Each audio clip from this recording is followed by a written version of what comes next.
has long been a priority within the Organization of American States and within our hemisphere, and primarily it falls to the committee, the Inter-American Juridical Committee, to undertake that work on behalf of the member countries of our hemisphere.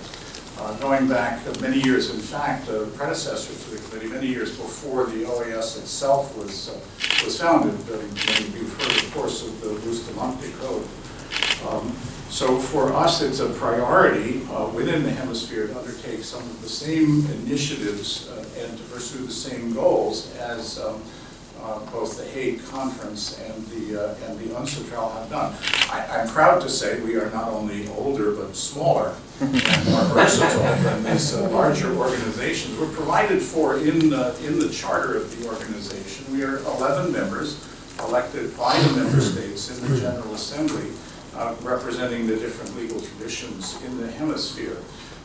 And we respond to and report to the member governments in many different ways. Our work over the years has followed much of the same topics as you've already heard about.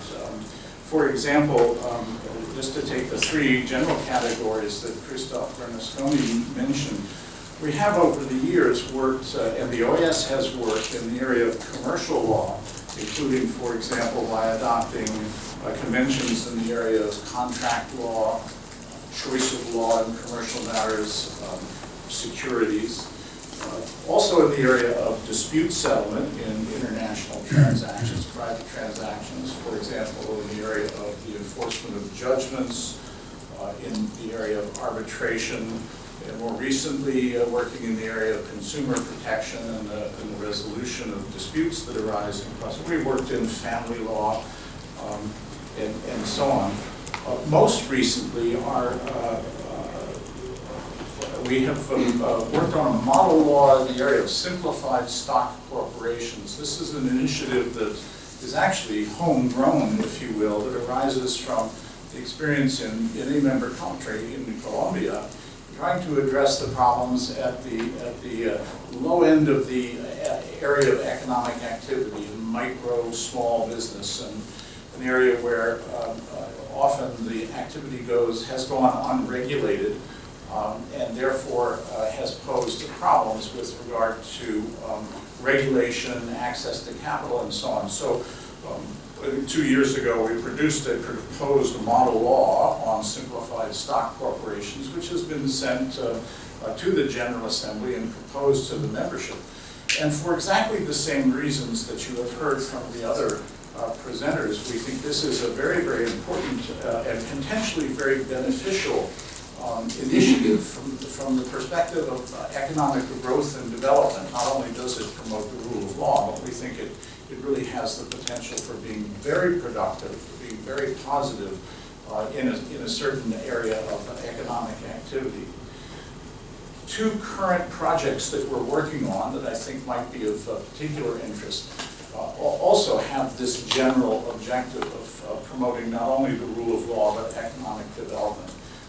We are now working on a project to develop a model law in the area of the electronic warehouse receipts. This sounds quite technical, but it's readily understandable from the point of view of the small farmer, the small producer in the agricultural field.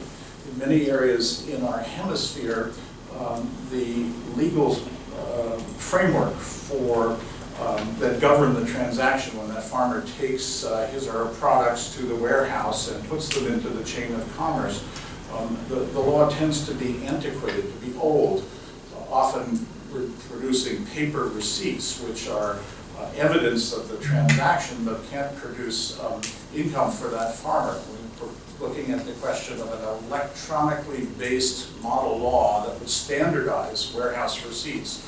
And it might even be negotiable in the sense that producer, that farmer, can then take that receipt to a bank and use it as collateral for a loan, thus getting some money far earlier and in a more regular and reliable fashion than might otherwise be the case.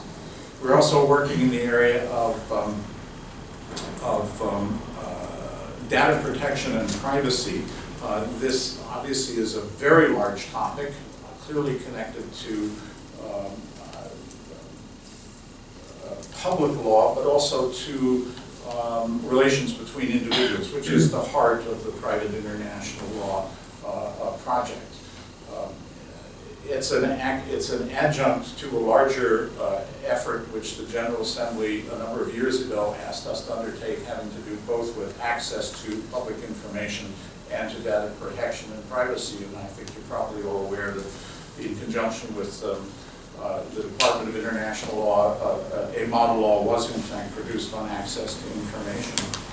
Lastly, we're working as a committee on the topic just undertaken in the area of social responsibility of companies, particularly in the area of human rights and the environment, again, an aspect of private international law. Our agenda goes much beyond that as a committee, but I thought these are the primary topics that we might mention that have relations to the broader topics that have been discussed. And the